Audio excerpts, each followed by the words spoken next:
Hi, PRS healthy ಕುಕ್ಗೆ ಸ್ವಾಗತ. ಇವತ್ತಿನ recipe ಏನಪ್ಪಾ ಅಂತಂದ್ರೆ ರಾಗಿ ಹಸಿಟ್ಟಲ್ಲಿ ಉಪ್ಪಿಟ್ಟು ಮಾಡ್ತಾ ಇದ್ದೀನಿ.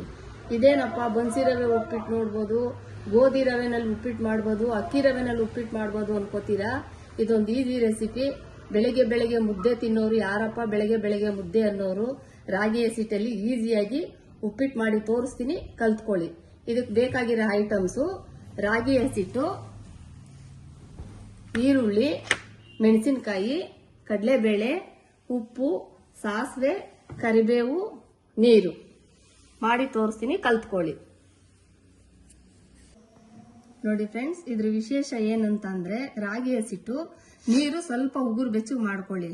ಉಗುರು ಬೆಚ್ಚಗೆ ಮಾಡ್ಕೊಂಡ್ಬಿಟ್ಟು ನೋಡ್ರಿ, ನಾನು ಎದಕ್ಕೆ ಕಲ್ಸಿದೀನಿ ಇದೇ ತರ ಕಲ್ಸ್ಬಿಟ್ಟು ಒಂದು ಪ್ಲೇಟ್ ಅಲ್ಲಿ ಒಂದು 10 ನಿಮಿಷ ಮುಚ್ಚಿಬಿಡಿ ಇದನ್ನ. ಆಮೇಲೆ ನೀವು ಈರುಳ್ಳಿ, ಮೆಣಸಿನಕಾಯಿ ಎಲ್ಲ ಕಟ್ ಮಾಡ್ಕೊಂಡ್ರು ನಡೆಯುತ್ತೆ. ಈರುಳ್ಳಿ ಎಷ್ಟಂದ್ರೆ ಒಂದು 3 ರಿಂದ 4 ಹಾಕೊಳ್ಳಿ. ಎಷ್ಟು ಹಾಕೊಂಡ್ರು ಚೆನ್ನಾಗಿರುತ್ತೆ ಈರುಳ್ಳಿ. ಇದಕ್ಕೆ ಎಲ್ಲ ಕರಿಬೇವಿನ ಸೊಪ್ಪು ನಿಮ್ಗೆ ಎಷ್ಟೆಷ್ಟು ಬೇಕೋ ಅಷ್ಟು ಹಾಕೊಳ್ಳಿ. ಮೆಣಸಿನಕಾಯಿ, ಕಡಲೆಬೇಳೆ ಎಷ್ಟು ಬೇಕೋ ಅಷ್ಟು ಹಾಕೊಳ್ಳಿ. ನಾನು ಇದಕ್ಕೆ 4 ಕಪ್ ಹಿಟ್ಟು ಹಾಕಿದ್ದೀನಿ.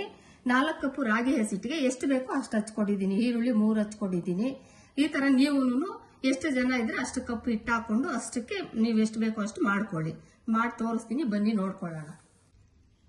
ನೋಡಿ, ರಾಗಿ ಹಸಿಟ್ಟು ಅದಕ್ಕೆ ಕಲ್ಸ್ಕೊಳ್ಳಿ. ನಾನು ಯಾವ ತರ ಕಲ್ಸಿದ್ದೀನಿ ನೋಡ್ಕೊಂಡು ಈ ತರನೇ ನೀವು ಕಲ್ಸ್ಕೊಳ್ಳಿ. ಇದೇ ತರನೇ ಇರಬೇಕು ರಾಗಿ ಹಸಿಟ್ಟು. ಈ ತರ ಕಲ್ಸ್ಕೊಂಡ್ಬಿಟ್ಟು ಟ್ರೈ ಮಾಡಿ. ನೋಡಿ, ಉರಿನ ಮೀಡಿಯಂ ಆಗಿ ಇಟ್ಕೊಂಡಿದ್ದೀನಿ. ಎಣ್ಣೆ ಮಾತ್ರ ಒಂದ್ ಸ್ಪೂನ್ ಜಾಸ್ತಿನೇ ಹಾಕೋಬೇಕಾಗತ್ತೆ. ಇದಕ್ಕೆ ನಾನು 4 ರಿಂದ 5 ಸ್ಪೂನ್ ಹಾಕಿದ್ದೀನಿ. ಕಾದಿದೆ ಎಣ್ಣೆ. ಸಾಸಿವೆ ಹಾಕೋತಾ ಇದ್ದೀನಿ. ನೆಕ್ಸ್ಟ್ ಸಾಸಿವೆ ಸಿಡಿದಿದ ತಕ್ಷಣ ಕಡಲೆಬೇಳೆ ಹಾಕೊಂಡ್ಬಿಡಿ. ಕಡಲೆಬೇಳೆ ಸ್ವಲ್ಪ ಬ್ರೌನ್ ಕಲರ್ ಬರಲಿ. ಮಾಮೂಲಿ ಉಪ್ಪಿಟ್ಟಿಗೆ ಹೆಂಗ್ ಬರುತ್ತೋ ಹಂಗ್ ಬರ್ಲಿ. ಕಡಲೆಬೇಳೆ ಸ್ವಲ್ಪ ಬ್ರೌನ್ ಕಲರ್ ಬರಲಿ. ನಾವಿದಕ್ಕೂ ಹಸಿಮೆಣಸಿನಕಾಯಿ ಯೂಸ್ ಮಾಡಿಲ್ಲ. ಎಲ್ಲದಕ್ಕೂ ಒಣಮೆಣಸಿನಕಾಯಿ ಹಾಕ್ತಾ ಇದ್ದೀವಿ. ಕಲ್ಸ್ಕೊಳ್ಳಿ. ನೋಡಿ, ಕಡಲೆಬೇಳೆ ಬ್ರೌನ್ ಕಲರ್ ಬಂದಿದೆ. ಈರುಳ್ಳಿ ಹಾಕೋತಾ ಇದ್ದೀನಿ. ಈರುಳ್ಳಿ ಹಾಕಿದ ತಕ್ಷಣ ಒಣಮೆಣಸಿನಕಾಯಿ ಹಾಕ್ತಾ ಇದ್ದೀನಿ. ನೆಕ್ಸ್ಟ್ ಕರಿಬೇವು. ಇದಕ್ಕೆ ಟೊಮೊಟೊ ಏನು ಹಾಕೋಬೇಡಿ. ಈರುಳ್ಳಿ ಬೇಯಿಸನ್ನ ಸ್ವಲ್ಪ ಫ್ರೈ ಆಗಿ, ಒಂದು 70% ಫ್ರೈ ಆಗಲಿ ಅಷ್ಟೇ. ಈರುಳ್ಳಿ ಜಾಸ್ತಿನೂ ಇನ್ನೂ ಬೇಯಿಸ್ಕೊಬೇಡಿ. ಈರುಳ್ಳಿ ಇಷ್ಟು ಬೆಂದಾದ್ಮೇಲೆ ಸ್ವಲ್ಪ ಉಪ್ಪು ಮಿಕ್ಸ್ ಮಾಡಿಬಿಡಿ. ಈರುಳ್ಳಿಗೆ ಮಿಕ್ಸ್ ಮಾಡಿ. ಸ್ವಲ್ಪ ಈರುಳ್ಳಿಗೆ ಎಷ್ಟು ಬೇಕೋ ಅಷ್ಟು. ಇನ್ನೆಷ್ಟು ರಾಗಿ ಹಸಿಟ್ಟು ಹಾಕ್ಬಿಟ್ಟು ತೋರಿಸ್ತೀನಿ. ನೋಡಿ, ಈರುಳ್ಳಿ ಇಷ್ಟು ಅದಕ್ಕೆ ಬೆಂದಿದೆ. ನಾನು ರಾಗಿ ಹಸಿಟ್ಟು ಹಾಕ್ತಾ ಇದ್ದೀನಿ. ನೀವು ಇದೇ ತರನೇ ಹಾಕೊಳ್ಳಿ.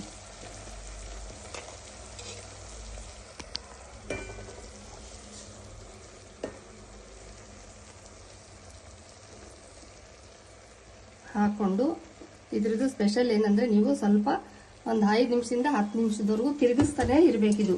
ಆವಾಗಲೇ ಚೆನ್ನಾಗಿ ಬೇಯುತ್ತೆ.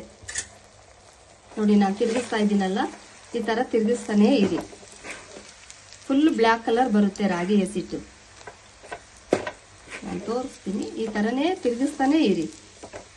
2 ಸೆಕೆಂಡ್ ಬಿಟ್ಬಿಟ್ಟು ತಿರುಗಿಸ್ತಾ ಇರಿ. ಎಣ್ಣೆ ಮಾತ್ರ ಸ್ವಲ್ಪ ಜಾಸ್ತಿ ಹಾಕೊಳ್ಳಿ. ಸ್ವಲ್ಪ ಈರುಳ್ಳಿಗೆ ಹಾಕಿದ್ದೆ. ಈಗ ರಾಗಿ ಹಸಿಟ್ಟಿಗೆ ಸ್ವಲ್ಪ ಹಾಕ್ತಾ ಇದ್ದೀನಿ. ರುಚಿಗೆ ತಕ್ಕಷ್ಟು ಹಾಕೊಳ್ಳಿ. ಉಪ್ಪು ಎಷ್ಟು ಬೇಕೋ ಅಷ್ಟು ಹಾಕೊಂಡು ತಿರುಗಿಸಿ, ಚೆನ್ನಾಗಿ ತಿರುಗಿಸ್ಕೊಳ್ಳಿ. ನೋಡಿ, ಈ ಅದಕ್ಕೆ ಬರೋವರೆಗೂ ಚೆನ್ನಾಗಿ ತಿರುಗಿಸ್ಕೊಳ್ಳಿ. ಮಾತ್ರ ನೀರು ಹಾಕೋಕೆ ಹೋಗಬೇಡಿ.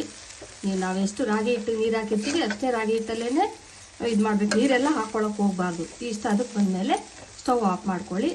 ನೋಡ್ಕೊಂಡು ಕಲ್ತ್ಕೊಳ್ಳಿ. ನೋಡಿ ಫ್ರೆಂಡ್ಸ್, ಬಿಸಿ ರಾಗಿ ಉಪ್ಪಿಟ್ಟು ರೆಡಿ ಆಗಿದೆ. ಅದ್ರ ಮೇಲೆ ತೆಂಗಿನಕಾಯಿ ತುರಿ ಹಾಕಿದ್ದೀವಿ. ನೀವು ಇಷ್ಟ ಇದ್ರೆ ಹಾಕೊಳ್ಳಿ. ಟೇಸ್ಟ್ ಚೆನ್ನಾಗಿರುತ್ತೆ. ಹಾಕೊಂಡು ಟ್ರೈ ಮಾಡಿ. ತಿನ್ಬಿಟ್ಟು ನೋಡ್ಬಿಟ್ಟು ಟೇಸ್ಟ್ ಮಾಡಿ. ಲೈಕ್ ಮಾಡಿ, ಶೇರ್ ಮಾಡಿ. ಸಬ್ಸ್ಕ್ರೈಬ್ ಆಗೋದು ಮಾತ್ರ ಮರಿಬೇಡಿ. ಪ್ಲೀಸ್ ಸಬ್ಸ್ಕ್ರೈಬ್ ಆಗಿ.